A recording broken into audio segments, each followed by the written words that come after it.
আমি তাকে জিজ্ঞাসা করলাম, তুমি কি কখনো মানুষ, জিন আর পশু পাখি ছাড়া অন্য কোনো প্রাণী দেখেছ? সে বলল, আমি 100 বারেরও বেশি আকাশের দিকে গিয়েছি, কিন্তু মানুষ ছাড়া অন্য কোনো প্রাণী দেখিনি। অর্থাৎ ভিনগ্রহী যেই প্রাণীর খোঁজে আমরা আছি সেটার প্রমাণ ইবনে কাঞ্জুরের কথায়ও মিলল না।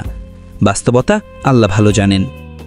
তারপর ইবনে কাঞ্জুর আরেক ধরনের জিনের সম্পর্কে বলেন, যাকে কারিন বলা হয়, অথবা উর্দুতে হামজাদ। নবী সাল্লাল্লাহু আলাইহি ওয়াসাল্লামের অনেক হাদিস ইবনে কাঞ্জুরের এই বক্তব্যকে সমর্থন করে। কারিন এমন এক প্রকার জিন যা হাদিসের ভাষ্যমতে আমাদের প্রত্যেক মানুষের সাথেই আছে। প্রত্যেক পুরুষের সাথে একজন কারিন আর মহিলাদের সাথে একজন কারিনা। এই প্রকার জিনরা দুর্বল ধরনের, যারা শারীরিক চাহিদা থেকে মুক্ত আর কখনো বিবাহ বা সহবাসের প্রয়োজন বোধ করে না। ঈসা দাউদ ইবনে কাঞ্জুরকে তার নিজের কারিন সম্পর্কে জিজ্ঞাসা করলে ইবনে কাঞ্জুর বলেন, তোমার কারিনের নাম আব্দুল হাদি আর সে বর্তমানে তোমার ডান পাশে বসে আছে। ইবনে কাঞ্জুর দাউদকে একজন খ্রিস্টান মহিলার কথাও বলেছিলেন, যার নাম ছিল সুহর, যাকে ঈসা দাউদ একবার ইসলামের দাওয়াত দিয়েছিলেন। ইবনে কাঞ্জুর বলেন, সে যখন ইসলাম গ্রহণ করেন তখন তার কারিনাও তার সাথে ঈমান আনেন, আর কারিন তার নাম ইজিস থেকে পরিবর্তন করে ফাতেমা রাখেন। আর ঈমান আনার পরে ফাতেমা সুহারের বাম পাশ থেকে উঠে তার ডান পাশে বসে। আমি তাকে জিজ্ঞাসা করলাম, জিনদের সাথেও কারিন আছে কিনা? তিনি বলেন, হ্যাঁ, জিনদের সাথেও কারিন আছে। তারা বিশেষ ধরনের জিন যারা খুব দুর্বল হয়, আর তাদের জিন্নুল আহমার বলা হয়।